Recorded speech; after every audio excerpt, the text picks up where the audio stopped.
Welcome to today's podcast episode of Little by Little Homeschool. I am joined by Kristen Strong, and we're going to talk about friendships among other homeschool moms. So welcome to the podcast, Kristen. Oh my gosh, thank you so much for having me, Leigh. I sure appreciate it. Well, I'm excited I have a couple of questions to ask because I get asked about this often, about how do I make friends with like-minded homeschool moms or just even moms that I can just kind of jive with and do life with as we are trying to home educate our children. It's just a unique perspective. So can you share a little bit about yourself so we can get to know you a bit more?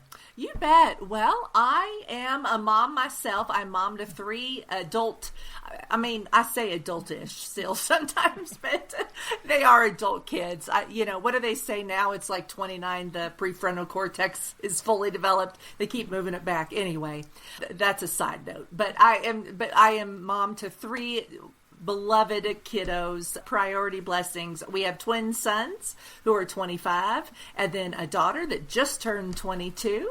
So they are she's in college. She's a junior at Texas A&M, although she's studying abroad right now in Spain. But anyway, sons are graduated from college and we live in the Colorado Springs area. We were a military family, so moved around quite a bit until we actually came to Colorado Springs, settled here. My husband retired from the Air Force about 11 years ago, and he now works on the civilian side of the fence at the Air Force Academy. But yeah, I'm a writer and author, and my kids did kind of a hodgepodge of educational things. It was kind of whatever was best at whatever assignment we were at, but I have homeschooling in there as well.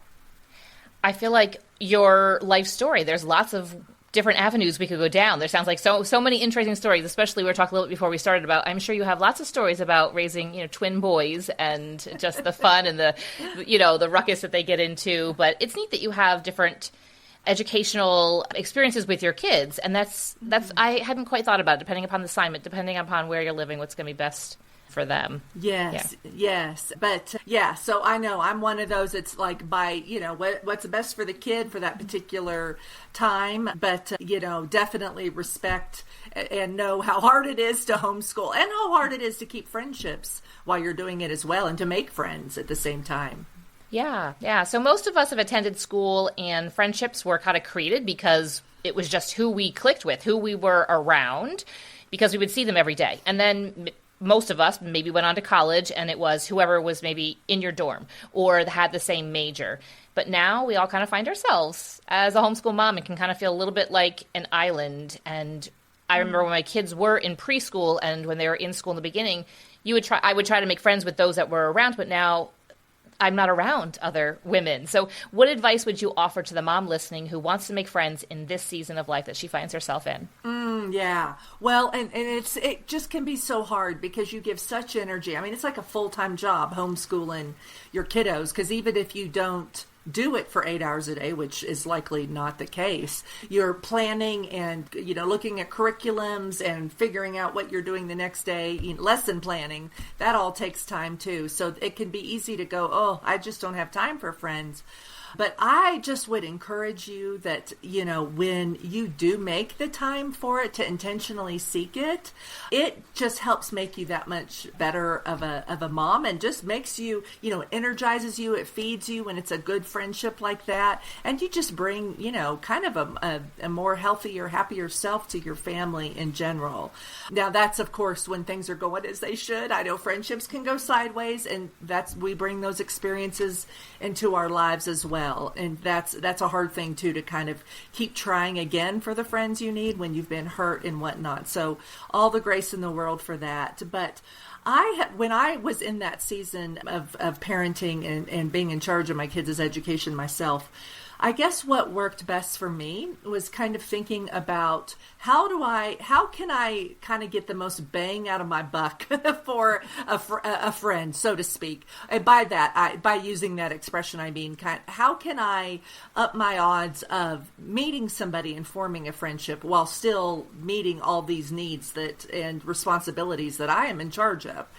And so I found using ritual in there with it helped a lot. We loved going to story times when my kids were little. Barnes and Noble, at the library. I mean, even when we were stationed in Hawaii, there was a Barnes and Noble. We didn't go to it often because it was like 45 minutes away, but we would do it on some Saturdays. And, the moms it can be where the same moms, at least some of them, are bringing their kids there too. So it's really, I guess what's paramount is just getting out of your house into some sort of activity where you are brushing up against other moms or crossing paths with other parents of other kids, that are involved in the same thing. So there's so many, nowadays it's so great because there's often so many hybrid homeschool groups as well, where you can kind of take a class with your kids and then other parents are coming too, or somebody else is teaching your kids. So while you're waiting for them to get out of class, you meet another mama. But the key thing I think is intentionally looking ahead of time.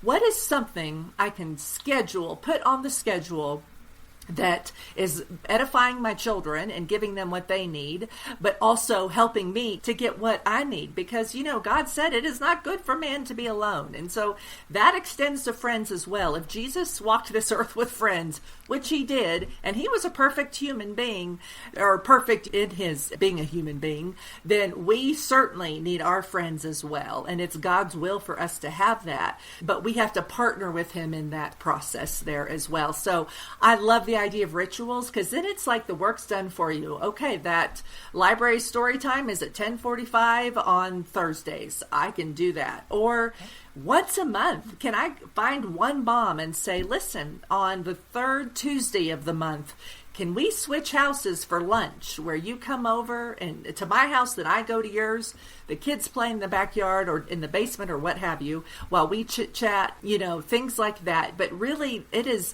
the power of ritual is so good because it does part of the work for you. It's on the calendar. You don't have to give all the brain space to coming up with a thing. I think it just can help a lot to help you maximize your time to form friendships within your daily schedules. I have moms ask often, do I need to join a co-op? Should I join a co-op? But maybe if you're looking for friends, maybe join a co-op, right? Yeah, absolutely. Yeah, because there's going to be, especially if it's a co-op that aligns with maybe your educational values or your biblical values. And so you already know that you have that foundation with the other parents that are there. Maybe that's an answer. Because as you're saying, find something that's going to enrich your kids, but also going to enrich you as well. So, a co-op, going to enrich them. Exactly. And, yeah, instead of being like, okay, it's just the kids, maybe look at it as something for the mom too. Would that be a good thing to try? I agree. Exactly. And even if your kids start to get to an age where, like I can think, and again, I keep using this, but you could fill in the blank with your activity. When my boys were a little older, they didn't love the story time as much, but I'm like, well, your sister does. Also, your mama does, because I get to talk to so-and-so, before and after. So, it's okay for your kids to just sort of have to just do it, because there's a bigger benefit to it, even if they are not loving it. Again, it's a cost-benefit analysis. I understand that. But it is okay to do something. Yeah, even if you're like, I think I'm getting the primary benefit out of that, but for right now, this is what I need. And you never know what the kids learn that will serve them in the future, even if they're saying they don't love it right now. Right. They might not love it, but it's not hurting them. It's not, you're not putting them in a dangerous situation. No. It's just, I can think of probably numerous times that my boys especially were like, we don't want to go. But then they would, especially co-op, if they have an open gym at the end, that's only. Exactly. And then they're fine, you know. Yep. Then they're fine. And it serves them well to know that they're not always the center of what's going on. Sometimes they have to set their feelings aside for somebody else. That's a good lesson to learn as well with it. Maybe they're in a good place at home where they're just relaxed or whatever, and they don't want to give that up to go. But once they're there, they were fine. I think that's kind of common. Kids get into playing. They don't want to leave, or they don't want to get changed. They don't want to have to do something. But then when they get there, they're fine. And I think that's for moms too. I remember sometimes not wanting to go and do something like, so you're saying the story time, or I'm like, oh, I got to get out of my sweatpants and put on some clothing and go interact with people. But once you go, it feels good. It does. And I think sometimes the enemy uses that, though, actually. The older I get, it's almost more the resistance I have to something, the more I found, it's because it's going to really benefit me. And the enemy doesn't want you to feel energized or edified, or that you are coming alive a little bit because you've gotten to get out and talk with a friend and get out of your regular routine a little bit. There's an opposite where sometimes you have a kid that's real out of sorts and you're like, I just cannot do the public today. And that's totally fine. But ideally, that's the exception and not the rule. And you are kind of getting through that initial, I got to get dressed and like put on hard pants maybe. Although maybe not, listen, I wear yoga pants 4 days out of every week at least. So anyway, all that to say is you will get the benefit from it. Your kids will get the benefit if you kind of push past the resistance a little bit. Yeah, the sweatpants are cuter now than they were. I'm close to your age. So they used to be like, if you were in sweatpants, you did not even want to go out into your yard in them because they were not. No. But now they're cute, and the leggings. And so you can do like cute, comfy outfits and stuff. But my kids would say that if they saw me in the morning with jeans on, they'd be like, where are we going? Because that was, because when they were young, it was either old grungy sweatpants or jeans. So yes, and I have one of my sons. He essentially wanted me to print off an itinerary for him for every day. He's just very scheduled. But then I learned when I told him the night before what was happening, I got less resistance than if I just sprang it on him. So that's knowing your kids' personalities and whatnot. But there's a way to make it work. Yeah, I think many of us have at least one kid or partly that's kind of like that, and they need to know what's going on. They need to prepare for it. But let's talk about if we, as homeschool moms, already have some friends, or maybe we've begun to connect with some other women. What are some ways that we can deepen those friendships, but also establish some healthy boundaries? Oh, yeah, very good. Well, deepen the connection. I think there is just something to be said for opening up your home to others. There's something about that's, you open up your home, you open up a little more of your heart. And that's probably because inviting somebody into your home is a little bit vulnerable. They're seeing more of you than they would just out and about and, certainly just online or what have you. But boy, the benefits can sure be great, because I've had a lot of folks in my home that haven't become good friends, but every good friend I have has been in my home, And so and people do not care about what your home looks like. Listen, nobody relaxes in a museum. So, if you have young kids, you don't have a museum anyway. Like, that's not possible. But nobody cares how clean or messy it is. They just care, like, is there one seat I can sit in that's clean? And just like we used to do it, where I would serve up chicken nuggets and apple slices, like a big old tray, and the kids would just come in and grab them. And then maybe you have like a salad for the grown-up, or just we'd eat extra chicken nuggets, or parents ate ahead of time and were like, don't worry about me, I'm good. So keeping it simple like that, or just make a play date the mid-afternoon, and then you don't have to worry about food at all. Maybe just have some drinks or some water, or maybe a snack if you feel like it. So stuff like that, I think, goes a long way. That really helps. Plus, then you're able to really connect with somebody. So that's a great idea, I think, for just doing something to build those deeper connections. That's a powerful thing. Of course, I'll say always praying for friendship. I like to say showing up, opening up, and praying up. The showing up, what we talked about at other places. There's potential to cross paths with people that could be a good friend. Opening up your home and then praying up, because it is absolutely God's will for us to have our people. So when we pray, we partner in that process with Him, and just encourage a lot of wonderful divine action and influence there as well. And just and kind of make them specific, like, Lord, I'm headed out today. Will you please cross my path with somebody who could be a good friend, somebody who might be a potential friend, Lord, and let them be as interested in it as I am. And so, things like that are just so powerful.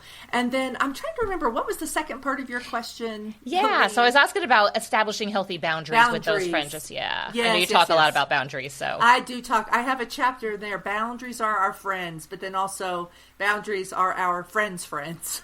So that's always the harder part. We know when our boundaries are crossed. We don't always know when we're crossing somebody else's boundaries, or at least we don't maybe know it as quickly. But I think that when when you are a parent of small children, you are homeschooling, things can go sideways on a dime in terms of, somebody is, just out of sorts and you had planned something and you're like, I'm going to have to cancel because, boy, all my reserves are gone. Just putting the energy into going out is just not feasible that day. Again, those things happen.